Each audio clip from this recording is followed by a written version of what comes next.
बादशाह बल्कि छोटी छोटी रियासतों के शासक भी पहल कर रहे थे, है ना, कि सिर्फ मुगल बादशाह ही नहीं कर रहे थे, जो छोटे छोटे रियासत थी, जो शासक थे, वो लोग भी इस चीज में अपना योगदान,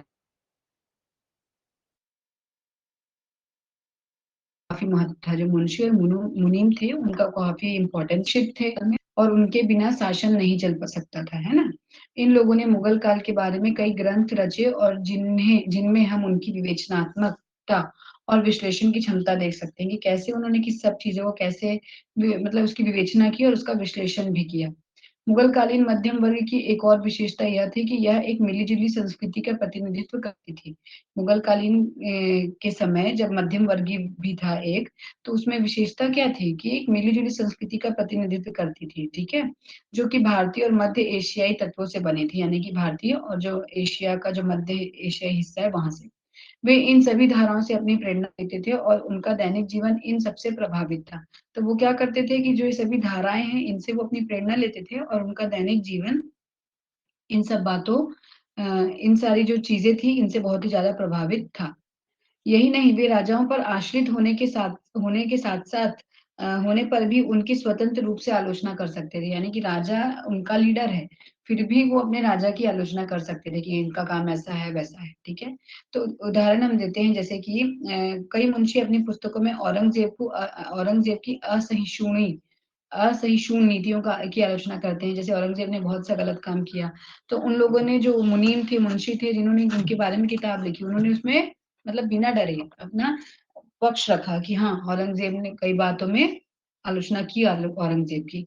भारत और यूरोप की बौद्धिक व्यवस्थाओं में एक महत्वपूर्ण अंतर क्या था कि जब भारत और यूरोप में जो बौद्धिक व्यवस्थाएं थी उसमें एक डिफरेंस क्या था, इंपॉर्टेंट डिफरेंस ये था कि भारत में छपाई प्रेस का उपयोग ना के बराबर था, यानी कि printing press is of no use, यानी कि प्रिंटिंग प्रेस का कोई यूज नहीं था। कहाँ यूज नहीं था? प्रिंटिंग प्रेस का भारत में कोई यूज नहीं था, ठीक है, नो यूज, ठीक है।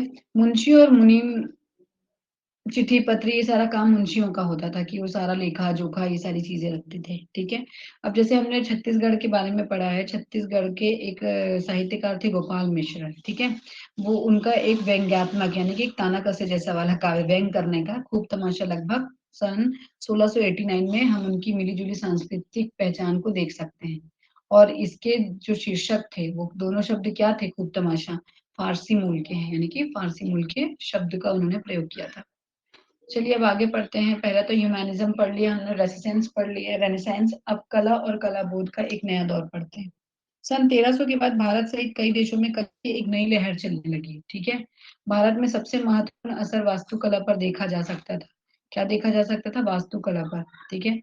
तुर्कों के आगमन से कई तकनीकों जैसे भवन निर्माण में मेहराब और गुंबद का व्यापक उपयोग होने लगा, ठीक है। जब भवन निर्माण होने लगा तो उसमें गुंबद का और मेहराब का उपयोग होने लगा। ये तकनीक मूलतः जो थी वो यूनान और रोम में विकसित हुई थी। कहाँ विकसित हुई थी? यूनान और रोम में विकसित हुई थी। जब इनका इस्लामी देशों में, और उसके बाद जब इनका इस्लामी देश में उपयोग होने लगा, है ना, यानी कि इसका कार्य चालू हुआ, उपयोग हुआ, तो उन्हें एक नया स्वरूप मिला जो इस्लामी धार्मिक सोच को प्रकट करता था। इस्लामी देशों में इसका प्रयोग तो हुआ, लेकिन वहां पे एक नए आकार में, नए रूप में, ठीक है, जिसमें इस्लामी धर्म की सोच को दर्शाता था। जब इस्लामी गुंबद और मेहराब भारत में बनाए जाने लगे तो इनका मेल जोल पूर्व मध्यकालीन मंदिर वास्तुकला के तरीकों के साथ हुआ। तो क्या हुआ कि जब मेहराब भारत में बने और गुंबद बने, है ना, इस्लामी धर्म के, तो इस्लामी गुंबद और मेहराब बनने लगे, तो इनका जो मेल जोल था वो पूर्व मध्यकालीन मंदिर, है ना, जो पूर्व मध्यकालीन मंदिर जो थे और वास्तुकला के तरीकों के साथ होने लगा, ठीक है। फलस्वरूप एक नई मध्यकालीन भारतीय वास्तुकला विकसित हुई, जिसे हिंदू और मुस्लिम दोनों शासकों ने अपनाया। ऐसा नहीं कि हिंदू है तो हिंदू ही करेंगे, मुस्लिम है तो मुस्लिम करेंगे, नहीं, हिंदू और मुस्लिम दोनों शासकों ने अपनाया। यहाँ नीचे इस परिवर्तन की कुछ उदाहरण है, जैसे अब हम आप देख सकते हैं कि इस चित्र में क्या दिखा रहा है, एक यूनानी मंदिर है, यानी कि उनके तरीके से भी बनाया गया, लेकिन इसमें मंदिर है। छत का वजन उठाने के लिए किसका प्रयोग किया गया है? खंभों का। ये है खंभे, है ना, किसका प्रयोग किया गया है? खंभों का प्रयोग किया गया है। भारतीय मंदिरों में भी खंबे और आड़ी बीम छत का वजन ढोने का काम करती थी, और जो भारतीय मंदिर थे उसमें भी खंबे यही कार्य करते थे कि जो मंदिर की छत होती थी उसको, उसका वजन वो ढोने का करते थे, ठीक है। ये दिख रहा है आपको? दूसरा है सन 1054 में बना खजुराहो का कंदरिया महादेव मंदिर, ये खजुराहो में है ये मंदिर, ठीक है, एमपी में। मध्यकालीन भारतीय मंदिरों में केवल खंभों व बीमों का उपयोग करते हुए अति विशाल और ऊंचे भवन का निर्माण किया गया, ठीक है। खंभे लगा लगा के अच्छे बड़े बड़े मंदिर का उपयोग किया गया, मतलब बनाया गया भवन। यहाँ हम खजुराहो मंदिर को देख सकते हैं, जिसमें इस बात की पुष्टि होती है। यह मंदिर 1000 साल पुराना है। इसे हम मंदिर निर्माण कला का एक बहुत ही इंपॉर्टेंट एग्जाम्पल कह सकते हैं, महत्वपूर्ण एग्जाम्पल है ये, और बहुत ही बेस्ट एग्जाम्पल है। इसमें एक अत्यंत जटिल आकृति सैकड़ों छोटे मंदिर शिखरों को मिलाकर बना गई है। यानी कि क्या हुआ कि कैसे आकार दिया गया है, छोटे छोटे छोटे छोटे मंदिर के जो शिखर होते हैं ना, जैसे ये मंदिर का ऐसा रहता है, तो ऐसे आप यहाँ देख सकते हैं कि कैसे करके कितने सारे छोटे छोटे छोटे छोटे मंदिर की ये शिखाएं, ये इसको जोड़ एक बड़ी और सुंदर आकृति बनाई गई है, ठीक है। रोचक बात यह है कि उत्तरी यूरोप में भी जटिल आकृति वाले गिरजाघर 12वीं सदी से बनने लगे थे। यानी कि कौन सी सदी से? 12वीं सदी से। ये देखिए, ये फ्रांस के पेरिस में बना नेत्रेडम गिरजाघर है। देखिए किस मतलब एक जटिलता ही दिख रही है इसमें कि कितना, कहना चाहिए कि आकृति थोड़ी सी मुश्किल ही है। गॉथिक शैली कहते हैं, और इस शैली को क्या नाम दिया जाता है? गॉथिक शैली, ठीक है। इसका एक नमूना पेरिस नगर का प्रसिद्ध नेट्रेडम गिरजाघर है, ये वाला गिरजाघर, ठीक है। ये कौन सी शैली से बना है? गॉथिक शैली। आज से 2000 साल पहले रोमन साम्राज्य में छत के वजन को उठाने के लिए मेहराबों का भी उपयोग होने लगा था। किसका? ये होता है मेहराब। छत को उठाना है तो ऐसे मेहराब बनते थे, ठीक है। गुम्बदों का भी निर्माण होने लगा था। मेहराबों की मदद से क्या बनने लगी? गुम्बद बनने लगी। आगे हम एक रोमन गुम्बद पैंथियन देख सकते हैं। अंदर से देखने में यह बहुत भव्य और सुंदर दिखाई देता है। चलिए, एक पैंथियन का एक पिक्चर है, आई थिंक यहाँ पे ये है, ठीक है, पैंथियन का। लेकिन बाहर से देखने में उतना प्रभावी नहीं, बाहर से देखने में उतना अट्रैक्टिव नहीं, अंदर से देखते हैं सो ये बहुत ही ज्यादा अट्रैक्टिव दिखता है। जैसे कि ये 6.7, ये इसके अंदर का दृश्य है, ठीक है। और ये पैंथियन का बाहर का दृश्य। बाहर से कैसे लग रहा है कि नॉर्मल ऐसे ही है, कुछ सिंपल, बट अंदर देखिए। तो बाहर से प्रभावी गुंबद इस्लामी वास्तुकला की देन है। जो बाहर से है ना, वो गुंबद इस्लामी वास्तुकला की देन है, ठीक है। देखिए, यरूशलेम ने सन 69 में बना गुंबद डोम ऑफ द रॉक का चित्र, ये देखिए, ये वाला भी यरूशलेम में बना है ये, in the year 1691, Dome of the Rock नाम है इसका, ठीक है। इसमें हम ये देख सकते हैं कि मेहराबों से सजे भवन पर शानदार ऊंचा गुंबद है। यानी कि ये मेहराब, जो ये मेहराब बने हैं जगह जगह, ये देखिए मेहराब से क्या बना है? एक सुंदर उसके ऊपर गुंबद बना है, ठीक है। सुंदर मिश्रण हुआ, जिसके विभिन्न रूप हम विजयनगर के लोटस महल में भी, फतेहपुर सीकरी के राजमहल में भी देख सकते हैं। और गुंबद और मेहराब का एक नया लुक तो हम किस में मिलता है? हमें देखने को ताजमहल में मिलता है, जो कि सन 1648 में था। ताजमहल की गुंबद और मेहराब में भारतीय नक्काशी, यानी कि जो गुंबद और मेहराब बने हैं ताजमहल में, उसमें भारतीय नक्काशी और डिजाइन का बहुत ही अच्छा मिश्रण है, समावेश है। उदाहरण के लिए गुंबद का जो शीर्ष है, उस पर विशाल उल्टा कमल का फूल और उससे निकली कलशावली बनी है, ठीक है। जो गुंबद है ऊपर का, उस पे विशाल यानी कि बड़ा सा उल्टा कमल, यानी कि कमल का उल्टा करके का जो फूल बना है, और उसमें एक कलशावली निकली है। गुंबद खुद गोलाई के साथ एक गेंद का आभास देता है, और जो गुंबद की जो गोलाई है वो किसका एहसास देता है? एक बॉल के जैसा, ठीक है। ये उल्टा कमल के जैसा लगता है, ये वाला, ये जो हिस्सा है। इस तरह हम देख सकते हैं कि जिस गुंबद और मेहराब का उपयोग, है ना, जिस मेहराब का उपयोग रोमन साम्राज्य ने प्राचीन काल में किया था, जिसे मध्यकालीन पश्चिमी यूरोप में भुला दिया था, मध्यकाल में पश्चिमी यूरोप ने भुला दिया था, उनका इस्लामी देशों और भारत में भरपूर उपयोग किया गया था। कहाँ किया गया था? इस्लामी देशों में और भारत में। यही नहीं, इसे एक नया रूप भी दिया गया। जब इटली में 14वीं सदी में फिर से प्राचीन यूनानी और रोमन संस्कृति में रुचि जागने लगी, तो वहां के जो वास्तुशिल्पी, उन्होंने मेहराब और गुंबद को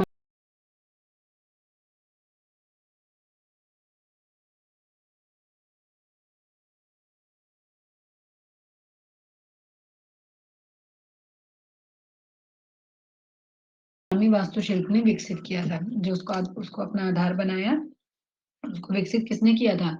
इस्लामी वास्तुशिल्प ने, ठीक है। इटली के प्रसिद्ध कलाकार माइकलेंजेलो ने जब सन 1547, कहाँ के प्रसिद्ध कलाकार, इटली के प्रसिद्ध कलाकार माइकलेंजेलो ने 1547 में सेंट पीटर के मकबरे की कल्पना की, तो उसने यूनानी मंदिर, रोमन गुंबद और इस्लामी गुंबदों से प्रेरणा ली थी। जब किसी चीज को, जैसे हम आज भी मोबाइल भी कंपेयर करते हैं ना, कि वीवो बेस्ट है कि ओप्पो बेस्ट है, सैमसंग बेस्ट है, बिल्कुल ऐसे ही उन्होंने कंपेयर किया था। ठीक है। इस तरह की वास्तुशैली जिसमें ऊंचे यूनानी खंभों, मेहराब और गुंबद का उपयोग किया जाता है, वो क्लासिकल शैली या शास्त्रीय शैली कहा जाता है। उसको क्या बोलते हैं, या तो क्लासिकल शैली कहते हैं या तो शास्त्रीय शैली कहते हैं। इस शैली का प्रचलन आज भी है और इस शैली का उपयोग आज भी होता है, आज भी प्रचलित है। ये रोम का सेंट पीटर का मकबरा है ये वाला, जिसे माइकलैंजेलो ने आकार दिया था, उन्होंने अपना डिजाइन दिया था। अब नेक्स्ट पॉइंट है हमारा चित्रकला और मूर्तिकला। ठीक है। तो चित्रकला, रेनेसां युग है ना, रेनेसां युग में क्या था कि जब रेनेसां युग मुख्य रूप से अपनी विशिष्ट चित्रकला और मूर्ति कला के लिए महत्वपूर्ण यानी कि जाना जाता था। यूरोप के मध्य युग में चित्रकला के विषय काफी सीमित थे। यूरोप का जो मध्य युग था यूरोप में, उसमें जो चित्रकला था एक लिमिटेड था, यानी कि कहना चाहिए था कि सीमित कर दिए थे उसको, एकदम मतलब फिक्स, इतना ही है ऐसा। जिन्हें प्रमुख थे बाइबल के पात्रों और संतों के चित्र थे, कि हाँ बस इनके आएंगी कला, इनकी ये चीजें रहेंगी, और ऐसा नहीं। ठीक है। तो 13वीं सदी के अंत में इसमें बदलाव होने लगा और नए जीवन चित्रण जैसे जीते जागते लोगों के अवलोकन के आधार पर बनने लगे। अब भी धार्मिक विषय महत्वपूर्ण बने रहे, अभी जो धार्मिक विषय जो थे वो महत्वपूर्ण तो रहे, मगर रईसों और सफल पेशेवरों के चित्र भी बनने लगे। पहले ऐसा था कि सिर्फ बाइबल का हो गया, या बाइबल के अंदर के जो पात्र थे, जीसस हो गए, मदर मैरी हो गए, और जो पात्र थे उन्हीं के चित्र बनते थे। बट 13वीं सदी के अंत होते होते तक बदलाव आया, और लोगों यानी कि जो रईस लोग थे, पेशेवर लोग थे, काम वाले लोग थे, उनके भी चित्र बनने लगे। धार्मिक विषयों का चित्रण भी इस तरह से किया गया कि मनुष्य के जीवन के विभिन्न जो पहलू थे, भावनाएं थी, अवस्थाएं थी, तथा मानव शरीर के विभिन्न रूपों को दर्शाया जाना जाए। ठीक है। रंग तकनीक और विज्ञान का उपयोग कैसे हुआ। चित्रकार एक और वस्तुगत हकीकत को हूबहू दर्शाने का प्रयास कर रहे थे, यानी कि कोई भी चीज वो देख रहे हैं, सपोज ये एक लैम्प है, मतलब लैम्प या बास्केट जो भी आप समझो, सपोज ये एक लैम्प है। ठीक है। ये ऐसा वाला लैम्प आजकल बेड में लोगों के अगल बगल होता है ना, ऐसा सपोज एक लैम्प है। अगर हमने उनको ये चीज दी, आप लोगों ने तो देखा, ये सब जानते हैं ये लैम्प है, तो बिल्कुल हूबहू वैसा ही बनाने की कोशिश करते थे। और दूसरी ओर नए रंग व तरीकों को आजमा रहे थे, कि अगर इसमें कुछ और है तो थोड़ा डिफरेंट ट्राई करके देखते हैं। इस दौर में भारत और ईरान में आए नए रंगों का उपयोग यूरोप में होने लगा। तो क्या हुआ, भारत और ईरान से जो नए रंग आ रहे थे उसका यूज होने लगा। साथ साथ तेल रंगों का यानी कि ऑयल पेंट का भी उपयोग होने लगा। इनकी मदद से रंगों को उनके डिफरेंट शेड दे सकते थे और दिखा सकते थे। एक और महत्वपूर्ण आविष्कार परिप्रेक्ष्य है। उसकी पर्सपेक्टिव क्या है कि समझ ने किसी चीज को जैसे वह दिख रही है वैसे ही दर्शाने में मदद की। जो उनका पर्सपेक्टिव था, एक इनोवेटिव पर्सपेक्टिव कहना चाहिए, कि जैसा हम चीज को देख रहे हैं वो बिल्कुल पिक्चर में वैसे ही दिखे। तो जब हम किसी दृश्य को देखते हैं तो पास की चीजें बड़ी और दूर की छोटी दिखेंगी, है ना, तो वे पीछे की ओर एक ज्यामितीय अनुपात में छोटी होती जाएंगी। यानी कि अगर अभी हमको कोई चीज यहाँ दिख रही है तो ये बड़ी दिखेगी, फिर ये पीछे छोटी होते जाती है, छोटी होती जाती है, छोटी होती जाती है, छोटी होती जाती है, छोटी छोटी छोटी छोटी छोटी छोटी ऐसे छोटी होती जाएगी, है ना। तो इस अनुपात की गणना ने चित्रकारों को दूर और पास की चीजों को अलग करने में मदद की, यानी कि ये जो गणना थी, ठीक है, रेशियो की गणना, उसमें हेल्प की। इसका एक उदाहरण प्रसिद्ध चित्रकार रैफेल जो थे के चित्र में देख सकते हैं। इस चित्र में हम दूर, यानी कि हम क्या देख सकते हैं इस चित्र में,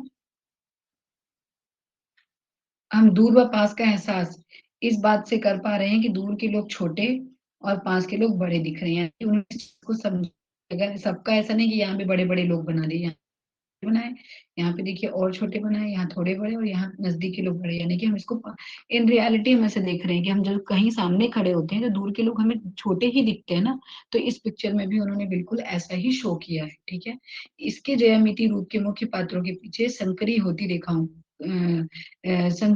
रेखाओं से समझ सकते हैं कि जो मतलब लोग जो है ना, जो उनके पीछे एक रेखा है वो कैसे मतलब सक्रिय होती जा रही है ना। एक दूसरे तरीके से नए विकसित हो रहे विज्ञान ने कलाकारों को मानव शरीर संरचना का अध्ययन करने में मदद करी। ठीक है। इसी काल में वेलासियस नामक चिकित्सक ने शवों को काटकर मानव हड्डी, जो वेलेसियस नामक एक डॉक्टर थे, चिकित्सक थे, उन्होंने शवों यानी कि लाश को काट कर, है ना, डेड बॉडीज को काटकर उनकी जो हड्डी थी, मांसपेशी, अंदर के अंग आदि का अध्ययन करके उन पर पुस्तकें प्रकाशित की। कई चित्रकार भी मानव शरीर संरचना को बेहतर समझने के लिए शव विच्छेदन करते थे, यानी कि उनको उस चीज को पिक्चराइज करना है, लोगों तक एक्चुअल में उसको पहुंचाना है, तो क्या करेंगे, है ना। सो वो एक्चुअल में शव विच्छेदन, इट मीन्स बॉडी का पीएम करते थे। इनमें से सबसे प्रसिद्ध थे लियोनार्डो दा विंची। ठीक है, कौन था? लियोनार्डो दा विंची, यानी कि लियोनार्डो दा विंची का महान चित्र मोनालिसा उन्होंने बनाया था। किसने बनाया था? लियोनार्डो दा विंची ने बनाया था मोनालिसा का चित्र। राफेल ने बनाया था सन 1500 के आसपास, बना चित्र माता मरियम की सगाई हो रही थी। ठीक है, अब हम देखते हैं दो महत्वपूर्ण चित्रकार के बारे में पढ़ते हैं। यूं तो इटली के रेनेसां काल में जब महान चित्रकार हुए, परंतु यहाँ हम उनमें से केवल दो की एक एग्जांपल ले रहे हैं, बिकॉज ज्यादा फेमस थे और इनकी कुछ अच्छी चीजें हैं। Leonardo da Vinci, Michael Angelo. Leonardo 1452 में उनका बर्थ हुआ एंड 1519 में मृत्यु हो गई उनकी। एक वैज्ञानिक थे, शिल्पकार थे, वास्तुकार थे, आविष्कारक थे और चित्रकार भी थे। वे रेनेसां युग के लोगों की बहुमुखी रुचि और व्यक्तित्व का प्रतिनिधित्व तो करते थे। उनका सबसे चर्चित चित्र है मोनालिसा, है ना, सब जानते हैं। इस चित्र में उन्होंने एक महिला को हल्के से मुस्कुराते हुए दिखाया है ना। इस मुस्कान का अर्थ बूझने में विद्वान पिछले 500 साल से लगे हुए हैं, 500 सालों से लगे हुए हैं कि इस चित्र में जो ये हल्की सी मुस्कान है वो क्या है। ठीक है, इसका राज नहीं ढूंढ पा रहे हैं। इस तरह से यह इस युग का प्रतीक है। मनुष्य के क्षण भर के हल्के से हल्की मुख भावों को भी इतना महत्वपूर्ण मानना और उसे हमेशा के लिए चित्र में कैद कर देना, इससे पहले कभी नहीं हुआ था कि एक नॉर्मल आदमी कैजुअली हंस रहा है और आपने उसका चित्र को में बिल्कुल हूबहू उतार दिया है। सो इतना वैल्यू क्यों, इतना इंपॉर्टेंस क्यों, है ना। तो ऐसा कभी नहीं देखा, तो आज तक लोग इसे 500 सालों से ढूंढ रहे हैं, इसका राज। अब हम बात करते हैं माइकल एंजोलो। सन 1475 में इनका बर्थ हुआ एंड 1564 में मृत्यु को प्राप्त हुए। विश्व इतिहास के सर्वश्रेष्ठ कलाकारों में गिना जाता है, इनका नाम है माइकल एंजोलो। वे फ्लोरेंस शहर के थे। उन्हें पोप का आश्रय प्राप्त था, यानी कि पोप ने उन्हें वो किया था, जिसके लिए उन्होंने अनेक कलात्मक परियोजनाएं पूरी करी थी। इनमें से सबसे अधिक चर्चित है सिस्टाइन गिरजाघर की दीवारों व छत को ईसाई धर्म से संबंधित चित्रों से सजाना। पोप उनको अपने अंडर में रखे थे, आश्रय दिए थे, और जिसके लिए इन्होंने बहुत सी चीजें करी थी, है ना। इनमें से सबसे अधिक चर्चित कौन सी चीजें हैं? सिस्टाइन गिरजाघर की दीवारों व छत को ईसाई धर्म से संबंधित चित्रों से सजाना, यानी कि जो छत थी चर्च की, उसको ईसाई धर्म के हिसाब से सजाना, चित्रों से सजाना। उनके बनाए हुए एक चित्र का अंश हम देखेंगे 6.15 में, माइकल एंजोलो की। ये देखिए, इस पे क्या दिख रहा है कि सिस्टाइन गिरजाघर की छत पर माइकल एंजेलो का एक चित्र सूर्य और चंद्रमा की सृष्टि का एक अंश है। इसमें ईश्वर को सूर्य की सृष्टि करते हुए दिखाया गया है। ठीक है, सृष्टि की तीव्रता उनके चेहरे और तीखी नजरों से स्पष्ट दिख रही है। इस तीव्रता को देवदूत भी सहन नहीं कर पा रहे हैं, ऐसा उन्होंने इस पिक्चर में शो किया है। ठीक है, जितने अच्छे चित्रकार थे उतने ही अच्छे मूर्तिकार भी थे। कॉन्ज़ोलो, उन्होंने इटली के बेदाग संगमरमर का अभूतपूर्व उपयोग किया था, यानी कि इटली में ऐसा संगमरमर मिलता है जिसमें एक भी दाग नहीं था। उसका क्या किया उन्होंने, उनकी सबसे प्रसिद्ध कृति ला पिएता को देखें। ठीक है, देखिए ला पिएता, ये जो कृति है, ये है ला पिएता। ठीक है, इसको देखें, और ये ला पिएता को देखें, और इस पे क्या दिख रहा है कि इस मूर्ति में मानव शरीर जो है, मानवीय भावनाएं और कपड़ों का यथार्थ चित्रण है ना, कि जो मानव की भावनाएं हैं और जो उसका एक्चुअल में चित्रण जो किया है उन्होंने। साथ ही मृत बेटे को गोद में थामने वाली माँ का शोक, उसकी गंभीरता से स्पष्ट झलकता है कि उसकी माँ कितनी ज्यादा सदमे में है। ये दिख रहा है ना आपको, ये किस तरीके से, तो उन्होंने, ये उनकी मूर्तिकारी थी, इनकी कलाकारी थी। ठीक है, इसमें क्या दिखाया कि ईसा मसीह माँ के शरीर को जो माता मरियम थी, उन्होंने ईसा मसीह के मृत शरीर को अपने हाथों में थामा रखा है। रेनेसां की कला काफी हद तक ईसाई धर्म से तो प्रेरित थी, लेकिन साथ साथ उस पर प्राचीन रोमन कला का थोड़ा नहीं, गहरा ही प्रभाव था। माइकल एंजेलो जैसे कलाकारों ने बहुत ध्यान से प्राचीन चित्रों, मूर्तियों और भावनाओं का अध्ययन किया और उनका अनुकरण करने का प्रयास किया था। पूर्व आधुनिक कालीन भारत में चित्रकला का क्या था? भारत में 15वीं सदी में चित्रकला एक नया दौर शुरू हुआ। कौन सी सदी में? 15वीं शताब्दी में। ठीक है, 15वीं सदी में यह लघु चित्रों का युग था जिसमें कागज पर गहरे रंगों का उपयोग करते थे, यानी ये बड़े बड़े चित्र नहीं, छोटे छोटे चित्र बनाए जाते थे गहरे रंगों का उपयोग करके। इन लघु चित्रों के दो तरह के प्रेरणा स्रोत होते थे, एक तो ताड़पत्र होते थे। ताड़पत्र पर बने ग्रंथों के बीच बनाए गए सरल चित्र होती थी जिनकी पहचान उनके चटक गहरे रंग से हो जाती थी, और इनमें मनुष्यों व जानवरों की हुबहू ना बनाकर आदर्श के रूप में दर्शाते थे, हुबहू नहीं बनाते थे। तो लघु चित्रों का एक और प्रेरणा स्रोत था ईरान की लघुचित्र परंपरा। जो ईरान की लघुचित्र परंपरा थी वो एक प्रेरणा स्रोत थी, जैसे कि ईरान के कागज की हस्तलिखित किताबों में वर्णित किस्सों के चित्रों में दर्शन की प्रथा थी, यानी कि जैसे कुछ लिखा है तो फिर उस जो चित्र बना के उसको वर्णन करते, जैसे बच्चों की बुक्स पे नहीं करते, बिल्कुल वैसा। तो यह लगभग वही समय था जब यूरोप में रेनेसा युग की शुरुआत हो रही थी। ठीक है, देखो 14वीं सदी की गुजराती जैन पांडुलिपि में बना चित्र है। इसमें महावीर जो स्वामी है ना, स्वामी के पिता को किसी से बातचीत करते हुए दिखाया जा रहा है। इस पे देखो किस तरह के रंग का और ये चीजों का प्रयोग हुआ है, मनुष्य को कैसा आकार दिया है, किस हिसाब से दिया है, वो शो आउट कर रहा है।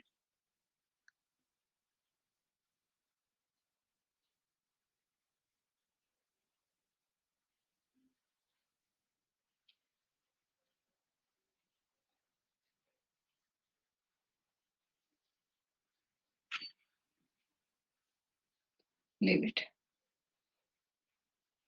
तो अब हम देखेंगे, ये ईरानी चित्रकारी है, बेहजाद का बनाया लघु चित्र। ईरान के जो चित्रकार थे बेहजाद नाम था उनका। ठीक है, ये उनकी चित्रकारी है। ठीक है, एक मदरसे में पढ़ाई, ये चित्रकार में तो छोटे बड़े हैं, है ना, ये चित्रकार में तो छोटे हैं, मगर इनमें लोग परिवेश और भावना को बहुत ही बारीकी से चित्रित किया गया है। देखिए कैसे रहते थे, किस हिसाब से माहौल था, ये सारी चीजें इस पे दिखाई गई हैं। जो सबसे मशहूर चित्रकार थे बेहजाद थे। सन 1450 से सन 1535 तक इनका वो था, जिनका यहाँ चित्र दिखाया गया है 6.19, ये वाला चित्र है ना।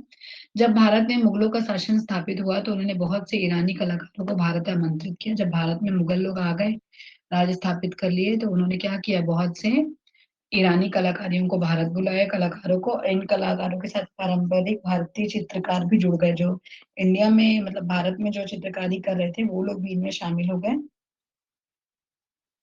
ठीक है, और ये वे लोग थे जो चटक और विविध रंगों के उपयोग में दक्ष थे, यानी कि वो चटक और क्या कहना चाहिए, अच्छे रंग यूज करते थे, डिफरेंट टाइप्स ऑफ रंग यूज करते थे और चैंपियन थे उसमें।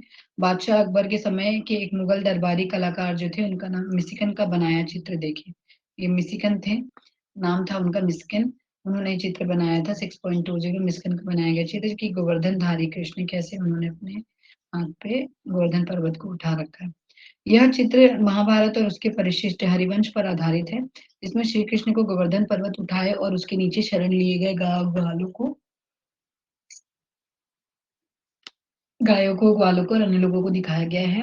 इस चित्र में एक जटिल दृश्य को अनेकानेक लोगों के व्यक्तिगत चित्रण के साथ पेश किया गया है, कि सब कोई डर रहा है, कोई खुश है, कोई शांत है, कोई घबरा रहा है, हर चाहे इंसान हो चाहे जानवर, सबकी चित्रण किया गया है।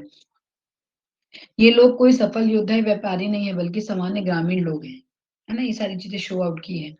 यहाँ एक और चित्र है, आगे हम देखेंगे 6.21 को, जिसमें बादशाह जहांगीर के विचित्र विचित्र नामक चित्रकार ने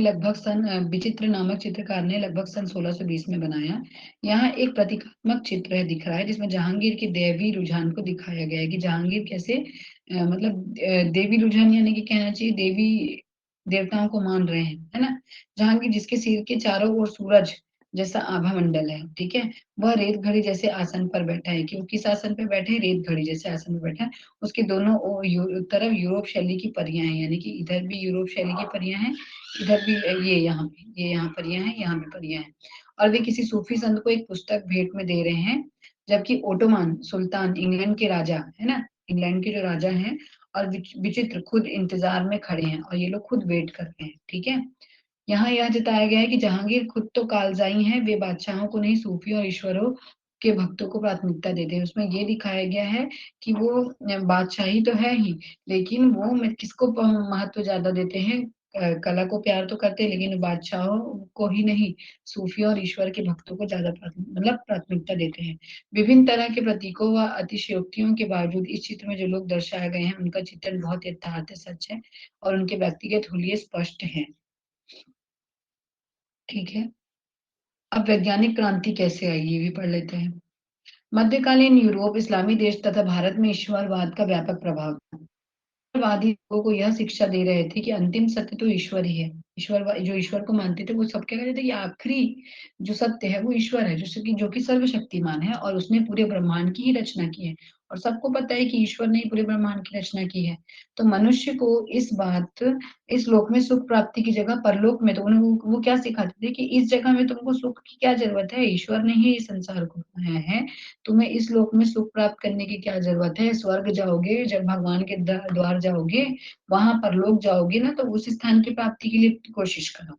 तो इन विचारधाराओं के चलते भौतिक दुनिया के अध्ययन को बहुत कम माना गया कि ऐसा करना धार्मिक व्यवस्था के विरुद्ध है, खिलाफ है।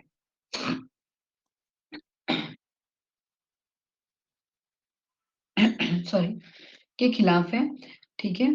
फिर भी यह वैज्ञानिक चिंतन पूरी तरह समाप्त नहीं हुई, लेकिन ऐसा बोलने से थोड़ी ना कि कोई भी चिंतन जो है वैज्ञानिक तर्क खत्म हो जाएंगे। तो मध्यकाल में विशेषकर इस्लामिक देशों में वैज्ञानिक खोज चलता रहा। हमने पहले देखा था कि किस प्रकार अरब दार्शनिकों ने चीन और भारत के वैज्ञानिकों और गणितीय साहित्य का अध्ययन और अनुवाद किया था। हमने क्या देखा था कि जो अरब के दार्शनिक थे, है ना, उन्होंने क्या देखा था, चीन और भारत के वैज्ञानिक और गणितीय साहित्य का अध्ययन और अनुवाद किया। ठीक है। उसके बाद अनुवाद किया था भारतीय गणित को और खासकर स्थानीय मान आधारित संख्या पद्धति को उन्होंने अपनाया था। ठीक है। चीन के कुछ महत्वपूर्ण आविष्कार जैसे बारूद, छापाखाना और चुंबक को भी उन्होंने अपनाया। अरब विचारकों ने चीनी और भारतीय खगोल शास्त्रियों द्वारा की गई तारों, ग्रहों आदि के चलन की गणना को आगे बढ़ाया। ठीक है। उनके द्वारा रचे ग्रंथ विभिन्न तरीकों से यूरोप के वैज्ञानिक तक पहुंचे। इस तरह अरबी वैज्ञानिकों ने भारतीय और चीनी विज्ञान को यूरोप तक पहुंचाने का काम किया। किसने किया? अरबी वैज्ञानिकों ने। ठीक है। कहाँ के इसको पहुंचाने का प्रयास किया? भारत और चीन के। ठीक है। जब यूरोप में प्राचीन यूनानी और लैटिन साहित्य का अध्ययन फिर से प्रारंभ हुआ, तो उन्होंने यूनान के वैज्ञानिक साहित्य के अध्ययन के साथ ग्रंथों का भी अध्ययन करने लगे। ठीक है। उन्हीं दिनों यूरोप के नाविक जो थे भारत और चीन पहुंचने के लिए समुद्री मार्ग खोज कर रहे थे। इसके लिए समुद्र में दूर तक यात्रा करने की जरूरत थी। समुद्र में तारों और ग्रहों की स्थिति के अवलोकन से ही यात्रा कर सकते थे, है ना। तो समुद्र में रास्ता निर्धारित करने के लिए चुंबकीय दिक्सूचक का उपयोग किया जाने लगा। और उन्हीं दिनों समुद्र में दूर तक देखने के लिए दूरबीन का भी आविष्कार हो गया। इन कांच के लेंस से बनाई जाती थी उस समय। इन इसी तरह उन दिनों युद्ध में तोपों का भी उपयोग होता था। तो वालों के लिए यह जानना जरूरी था कि तोप को किस कोण से दागने पर गोला कितनी दूर जाकर गिरेगा, ये उनको जरूरी था। गोले के वजन, तोप के व्यास आदि का भी अध्ययन जरूरी था कि गोला कितना वजनदार होना चाहिए, तोप कैसा है, ये सारी चीजें, इन सब का वास्ता वैज्ञानिक। अतः व्यापारियों व राजाओं की विशेष रुचि वैज्ञानिक खोजों में बनने लगी कि हाँ ये तो जरूरी है, ये सारी चीजें नहीं पढ़ेंगे तो ना रास्ता मिलेगा, ना व्यापार बढ़ेगा, ना ही राज्य आगे बढ़ेगा। ठीक है। मध्यकालीन यूरोप में कुछ वैज्ञानिक हुए, जैसे इंग्लैंड में 12वीं सदी में रॉजर बैकन। कौन हुए थे? रॉजर बैकन हुए। ठीक है। जिसने प्रयोगों के आधार पर निष्कर्ष निकालने पर जोर दिया। क्या दिया? कि प्रयोग के आधार पर उन्होंने कई निष्कर्ष निकाले। ठीक है। उन दिनों किसी भी प्रश्न का उत्तर आभास या अनुमान के आधार पर दिया जाता था, कि आभास हो गया या अनुमान लगा दिए। ठीक है। प्रयोग करके वास्तविकता के अवलोकन से निष्कर्ष निकालने की कोई प्रथा ही नहीं थी कि नहीं हम टेस्ट करें या देखें या कुछ करें। ठीक है।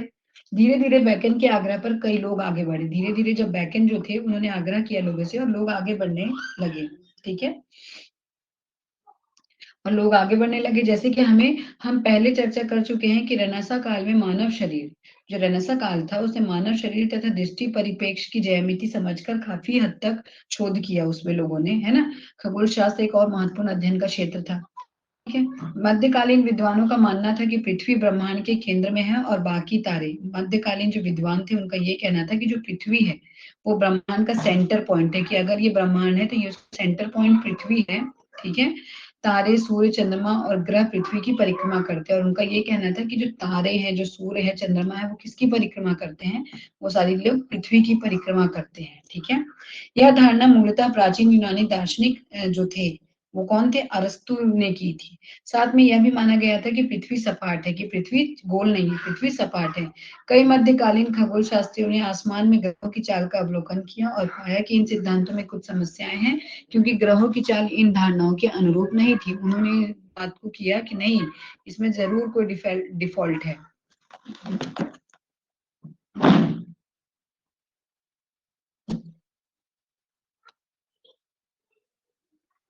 तो उन्होंने ये बताया कि नहीं, इसमें जरूर कोई डिफॉल्ट बात है भाई। ठीक है, अवलोकन किया और पाया कि जो सिद्धांत जो है उसमें बहुत सी समस्याएं हैं और ग्रहों की चाल में अंतर है भाई, अनुरूप ही नहीं था। तो इनमें से प्रमुख था पोलैंड देश का निकोलस कॉपरनिकस, जो कि 1473 में बर्थ हुआ, 1543 में मृत्यु को प्राप्त हुए। कॉपरनिकस ने अपने जीवन के अंत में एक पुस्तक प्रकाशित की, in the last time of his life, मतलब अपने जीवन के आखिरी समय में। उन्होंने क्या कहा कि ऐसी ढेर सारी समस्याओं का निदान हो सकता है, पॉसिबल है इन सारी चीजों से हटना, यदि हम माने ना होकर सन यानी कि सूर्य को माने, तो ये सारी चीजों से हम निदान पा सकते हैं और सारे ग्रह उसकी परिक्रमा करते हैं। ये बात को उन्होंने कही। तो कॉपरनिकस के ये विचार उन दिनों काफी क्रांतिकारी थे। लोगों का मैंने ऐसे कैसे बोल दिया है ना, कि ये चीज तो पॉसिबल ही नहीं है। तो यह मानने के लिए तैयार ही नहीं हुए थे कि ना ना, ये तो सारी चीजें गलत हैं, ये कैसे हो सकता है। ठीक है, ये सारी चीजें कैसे हो सकती हैं? तो तैयारी नहीं थे कि पृथ्वी जो हमें स्थिर लगती है, जो पृथ्वी हमें एकदम स्थिर लगती है, वो वास्तव में सूर्य की परिक्रमा करती है, यानी कि पृथ्वी गोल घूमती है ना। तो चर्च के अनुसार ईश्वर ईश्वर ने पृथ्वी को ब्रह्मांड के केंद्र में बनाया था। चर्च का क्या कहना था कि जो ईश्वर है, उन्होंने क्या बनाया है? उन्होंने पृथ्वी को ब्रह्मांड का केंद्र बनाया है। आप कौन होते हैं बोलने वाले कि पृथ्वी ब्रह्मांड का केंद्र नहीं है? ठीक है, ताकि मनुष्य उसे केंद्र में रहे, और इसीलिए उन्होंने केंद्र बनाया था कि मनुष्य उस केंद्र में रहे। तो इस कारण से चर्च ने इस बात का विरोध किया। लेकिन फिर भी कई लोग इन विचारों को जांचने के लिए आसमान में तारों व ग्रहों की चाल का बारीकी से और सीरियसली होकर अध्ययन करने लगे। इनमें से प्रमुख थे टाइको ब्राहे। कौन थे? टाइको ब्राहे, जिसने डेनमार्क देश में एक वैधशाला स्थापित की, यानी कि अपना साइंटिफिक रूम स्थापित किया। वहां नए वैज्ञानिक तरीकों से अवलोकन करके ग्रहों की चाल की गणना करने लगी। इन गणनाओं का गहन अध्ययन एक शास्त्री कैप्लर, जो 1571 में बर्थ हुआ था एंड 1630 में उनकी मृत्यु हुई थी, उन्होंने किया और पाया कि इसे समझने के लिए यह मानना ही होगा कि हमें ये सारी बात को समझने के लिए हमें कम से कम मानना तो होगा, मानने बोल नहीं रहे, मानना तो होगा कि सन, जो सन है वो सेंटर पॉइंट है, किसका? ब्रह्मांड का केंद्र है, ये हमें मानना होगा। और सभी लोग, सभी तरह तारे, ग्रह, ये सब सन की परिक्रमा करते हैं, जैसा कि कॉपरनिकस ने कहा था, ये उन्होंने कहा। लेकिन कॉपरनिकस ने माना था कि ग्रह एक गोलाकार पथ में परिक्रम करते हैं। तो कॉपरनिकस ने क्या कहा था कि जो ग्रह होते हैं वो एक गोलाकार जो होती है उसी में परिक्रमा करते हैं, जबकि कैप्लर की गणना के अनुसार वे गोलाकार पथ में नहीं बल्कि अंडाकार यानी कि ओवल शेप में पथ गमन करते हैं, यानी कि पथ में घूमते हैं। तो ये भी एक वो हुआ। ठीक है,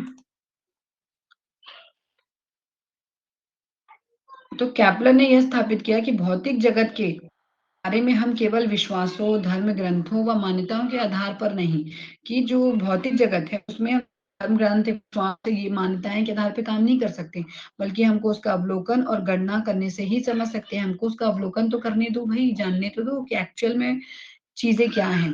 इस बात को इटली के वैज्ञानिक गैलीलियो, जो इटली के वैज्ञानिक थे गैलीलियो, है ना, उन्होंने सन 1564 और उनकी मृत्यु हुई 1642 में आगे बढ़ाया। ये जो आपकी डेट्स आ रही हैं, बॉर्न डेट्स एंड ये सारी चीजें, ये सब अपने नोट्स भी बना सकते हैं। गलीलियो की विशेषता यह थी कि उसने कई महत्वपूर्ण सवाल पूछे और उनके उत्तर जानने के लिए बहुत से प्रयास किए, और उनके आधार पर उन्होंने बहुत से निष्कर्ष, कंक्लूजन्स भी निकाले। तो उसने बारीक मापन और गणना को अत्यधिक महत्व दिया, कि जो बारीकी से जो मापने की चीज होती है, जो गणना होता है, उसको बहुत इंपॉर्टेंस दी। यही सब आधुनिक विज्ञान के मूल सिद्धांत बने। ठीक है, गलीलियो ने नाविकों को एक नए आविष्कार यानी कि टेलीस्कोप का उपयोग करवाया। किसका? टेलीस्कोप, ग्रहों को देखने के लिए किया।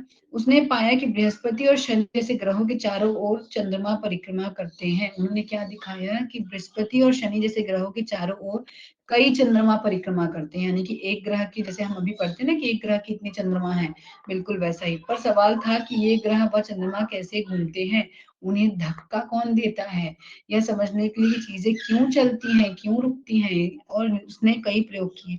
जैसे भारी और हल्की चीजों को ऊंचाई से गिराकर देखना कि क्या उसके गिरने से समय में कोई फर्क है या वे एक साथ गिर जाती हैं। किसी चीज को धागे पर लटकाकर हिलाकर देखना, गेंदों को लुढ़काकर देखना कि किस कोण में और कैसे फर्श पर वे सबसे अधिक लुढ़कती हैं। इन सब क्या हम लोग ये सारी चीजें फिजिक्स में जब पढ़ते हैं ना, तो ये सारी चीजें हम लोग भी कराते हैं ना, पेंडुलम वाला ऑसिलेशंस, ये सारी चीजें। इन सब के आधार पर गैलीलियो ने कोपरनिकस के सूर्य केंद्रित सूत्र को एकदम राइट पाया, और उसने इस बात को एक पुस्तक में प्रकाशित भी किया। पृथ्वी की जगह सूर्य को ब्रह्मांड का केंद्र में रखना चर्चा को पसंद नहीं है, और गैलीलियो की पुस्तक पर बैन लगा दिया गया, प्रतिबंधित कर दिया गया कि ये गलत है, और दबाव बनाया गया कि आपने जो ये कथन करिए हैं, जो किताब लिखी है, सब वापस लो। गैलीलियो ने शर्त को स्वीकार तो कर लिया, किंतु अपने प्रयोगों को गोपनीय तरीकों से जारी रखा। अब दबाव में उन्होंने कहा कि okay, I am accepting this, but उन्होंने अपने प्रयास जारी रखे और उन देशों में प्रकाशित किया जहां पोप की सत्ता खत्म हो गई थी, कि जहाँ पे चर्च का जो सबसे बड़े लीडर पोप होते हैं ना, उनका राज न चलता हो, ऐसी जगहों में ये सारी चीजें प्रकाशित करवाई। गलीलियो के विरुद्ध यह मुकदमा विश्व इतिहास में धर्मांधता का विद्वान की मुठभेड़ के रूप में प्रसिद्ध हुआ, कि कैसे मतलब धर्मांधता, यानी कि धर्म के प्रति लोग कितने अंधे हैं, कि विज्ञान और विज्ञान के बीच कैसे लड़ाई हुई, कि धर्म के अंधे लोग, यानी कि धर्म को मानो बट एकदम आंख बंद करके नहीं, और विज्ञान के बीच एक मुठभेड़ के रूप में पॉपुलर हो गई, जिसमें धार्मिक अतिवाद ने वैज्ञानिक खोज में रुकावट डालने का प्रयास किया, यानी कि जो धार्मिक लोग थे, ठीक है, और इससे सत्ता या निजी स्वार्थ बनाम मनुष्य की खोजी प्रवृत्ति के रूप में भी देखा जाने लगा, कि अपने खुद सेल्फ के लिए, ठीक है, सेल्फिश होकर। तो केपलर और गैलीलियो की खोज के आधार पर अंग्रेजी वैज्ञानिक जो थे, आइजैक न्यूटन जो थे, 1642 में जन्म हुआ, 1727 में ही डाइड, ने ग्रेविटेशन यानी कि गुरुत्वाकर्षण और खगोलीय पिंडों की गति का सिद्धांत को प्रतिपादित किया। न्यूटन के काम से एक नया युग प्रारंभ हो गया, जिसमें विज्ञान को शीर्ष स्थान मिला, किसके कारण, आइजैक न्यूटन के कारण, ठीक है। इस प्रकार हम देख सकते हैं कि किस तरह पूर्व आधुनिक काल में धार्मिक पूर्वाग्रहों से मुक्त होकर नए विज्ञान की शुरुआत हुई, कैसे लोग धीरे धीरे धार्मिक चीजों को त्याग कर कैसे नई चीजों को, नए विज्ञान को आगे बढ़ाने में मदद कर रहे थे। इस नए विज्ञान ने केवल पूर्व मान्यताओं पर आधारित न होकर प्रयोग और गणितीय प्रमाण को अपनाया है, यानी कि सिर्फ धर्म धर्म को नहीं, कि हाँ धार्मिक चीजों को तो मानते थे, बट उस पे आधारित ना होकर, उसका बेस ना बनाकर, गणितीय प्रमाण और प्रयोग कर कर उसको बेस बनाया, ठीक है, और आगे बढ़े। रेनेसा युग की शुरुआत में यह माना गया था, जो रेनेसा युग था उसकी शुरुआत में क्या माना गया था, रेनेसा युग की शुरुआत में ये माना गया था कि ज्ञान विज्ञान के बारे में अरस्तु के विचार और तरीके ही प्रमाणिक है, जो अरस्तु ने जो अपने विचार दिए थे कि वही प्रमाणिक है। लेकिन वैज्ञानिक क्रांति जब आई तो यह स्थापित हो गया कि अरस्तु के जो कई मूल सिद्धांत थे और जो अध्ययन थे, उनके जो तरीके थे वो गलत थे, ठीक है। समुद्री यात्राएं और भौगोलिक खोज पढ़ लेते हैं, ये हमारा लास्ट टॉपिक है, ये चैप्टर फिर आज फिनिश हो जाएगा। नेक्स्ट वीडियो में हम नेक्स्ट चैप्टर पढ़ेंगे, ठीक है। पीएससी आ रहा है, सीजीपीएससी प्री आ रहा है, आई नो कि सब लोग बुक्स लेके नहीं पढ़ सकते, सबको हैक्टिक होता है कि क्या पढ़ें क्या नहीं पढ़ें, कंफ्यूजन होता है। सो आप प्लीज ये वीडियोस देख के नोट्स बना सकते हैं, है ना। और सीजीपीएससी प्री, सीजी व्यापम, जो भी एग्जाम्स है उसके लिए हमें ये सारी बुक्स पढ़नी नेसेसरी है। तो अब हम पढ़ेंगे समुद्री यात्राएं और भौगोलिक खोज। जिस समय कोपरनिकस, गैलीलियो जैसे वैज्ञानिक अपनी खोज में लगे हुए थे, उसी समय यूरोप के नाविक जो थे दूर दराज के महाद्वीपों तक पहुंचने के लिए समुद्री रास्ता भी खोज रहे थे। उन दिनों किनारे तो क्या होते थे, उन दिनों लोग किनारे किनारे तो समुद्र में यात्रा कर लेते थे, जैसे ये समुद्र है, इधर यहाँ से एरिया समुद्र का है, तो साइड साइड से ऐसे ऐसे साइड साइड से कर लेते थे। लेकिन गहरे समुद्र में, यानी कि बीच पॉइंट पे कोई नहीं जाता था, ठीक है। इसका बहुत मिनिमम यात्रा करते थे। इसका मुख्य कारण था कि समुद्र का किसी के पास कोई नक्शा ही नहीं था। साइड साइड में यात्रा करेंगे, एग्जैक्ट पहुंच जाएंगे, बट अगर बीच में घुस गए या इधर जाना इधर है, पहुंच इधर गए, तो दिक्कत हो जाएगी, है ना। कोई नक्शा ना होना जिसकी मदद से रास्ता पता कर सके, ना कोई उपकरण। तो इस कारण समुद्र में यात्रा करने के लिए एक ही उपाय था, तारों और ग्रहों, यानी कि तारे और ग्रह का अवलोकन करें और उनकी मदद से पृथ्वी पर अपनी स्थिति का पता लगाएं और रास्ता तय करें। तो समुद्री यात्रा करने वाले जो नाविक थे, धन की खोज में निकलते थे, उनको धन चाहिए होता था। कई नाविक इस उद्देश्य से निकलते थे कि नए देशों में ईसाई धर्म को फैलाएंगे और उनसे उन्हें श्रेय और पुण्य मिलेगा, कि वहां पे उनको लोग पॉपुलर हो जाएंगे। तत्कालीन राजाओं ने भी नाविकों की सहायता की, ताकि समुद्र में दूर तक यात्रा करके नए देश जाकर, खास करके भारत और चीन तक पहुंच जाएं और नए नए रास्ते खोज सकें। इन नाविकों का अनुमान था कि अफ्रीका महाद्वीप का चक्कर लगाकर भारत पहुंच सकते हैं। इनका ये मानना था कि अगर हम अफ्रीका महाद्वीप का चक्कर लगा लें तो हम भारत पहुंच जाएंगे। यदि दुनिया चपटी ना होकर गेंद की तरह गोल है तो पूर्वी देशों तक पहुंचने के लिए पश्चिमी समुद्री मार्ग से भी यात्रा की जा सकती है। और अगर हमारी पृथ्वी चपटी ना हुई, गेंद की तरह गोल हुई, तो पूर्वी देश तक भी पहुंचने के लिए पश्चिमी यानी कि समुद्र का जो पश्चिमी मार्ग है उससे भी यात्रा करके हम पहुंच सकते हैं। तो क्या हुआ कि जो अटलांटिक महासागर को पार करके चीन के पूर्वी भागों में पहुंचा जा सकता था। इसका अर्थ ये हुआ। तो पुर्तगाली नाविक वास्को डी गामा थे जिन्होंने 1498 में अफ्रीका का चक्कर लगाते हुए केरल के कालीकट पहुंचे। और इससे पहले क्रिस्टोफर कोलंबस भी थे जिन्होंने 1492 में यानी कि वास्को डी गामा से 6 साल पहले अटलांटिक महासागर पार करके कहाँ पहुंचे थे, मध्य अमेरिका के द्वीपों की खोज की थी। किसने? क्रिस्टोफर कोलंबस ने। ठीक है। कोलंबस को यह नहीं पता चला कि वह एक नए महाद्वीप पर पहुंचा था, उनको यह नहीं पता चला था। वो यही सोचता रहा कि यह भारत का कोई हिस्सा है और इसे वह इंडीज और वहां के निवासियों को इंडियन मानता रहा बहुत समय तक। बाद में एक पुर्तगाली नाविक आए, अमेरिगो वेसुपिक्की ने यह स्थापित किया कि यह एक नया महाद्वीप है और उसी के नाम से इस महाद्वीप का नाम अमेरिका पड़ा, क्योंकि उसका नाम था अमेरिगो, है ना, वेसुपिक्की। तो अमेरिगो नाम था उसका, इसलिए इस जगह का नाम दिया गया अमेरिका। इसके कुछ वर्ष बाद एक नाविक मैगलन ने तय किया कि वह जहाज से पूरी दुनिया का चक्कर लगाकर यह सिद्ध करेगा। उसने कहा, मैं पूरे दुनिया का चक्कर लगा लूंगा और ये सिद्ध कर दूंगा कि पूरी पृथ्वी जो है वो सर्कल है, गोल है। वह इस यात्रा को पूरी नहीं कर पाया और रास्ते में उसकी मृत्यु हो गई, लेकिन उसके अन्य साथियों ने यात्रा को पूरा किया। ठीक है। अब एक पॉइंट ये देख लेते हैं। केरल के गणितज्ञ 14वीं से यानी कि 14वीं शताब्दी से 16वीं सदी के बीच में क्या किया? भारत के केरल प्रांत में 14वीं से 16वीं सदी के बीच गणितज्ञों ने एक विशिष्ट परंपरा थी। इस परंपरा के प्रमुख गणितज्ञ माधव, नीलकंठ सोमयाजी, परमेश्वर नारायण भट्टत्री आदि थे। इन गणितज्ञों ने खगोल शास्त्र और गणित से संबंधित बहुत सी खोज की। इनकी प्रमुख खोजों में कैलकुलस भी था। प्रारंभिक सिद्धांत सम्मिलित थे कैलकुलस के, जिन्होंने बाद में आइजैक न्यूटन ने फिर से यूरोप में खोजा। किसने फिर से दोबारा खोजा? आइजैक न्यूटन ने फिर से कहाँ खोजा? दोबारा यूरोप में खोजी उन्होंने वापस इसकी। और उसने गुरुत्वाकर्षण सिद्धांत को स्थापित करने के लिए इनका उपयोग किया। ठीक है। लेकिन किन्हीं कारणों से केरल के इन गणितज्ञों का काम आगे नहीं बढ़ा और ना ही उनकी खोजों का प्रसार हो पाया। तो हमारा ये पार्ट भी यहीं खत्म हो जाता है। ठीक है। आई होप आप लोगों को मेरे वीडियोस पसंद आ रहे होंगे। If you like my videos please do like share and subscribe my video and subscribe my channel Bharti Rajput classes. 5 minute चुप नहीं बैठ सकते तुम लोग ना।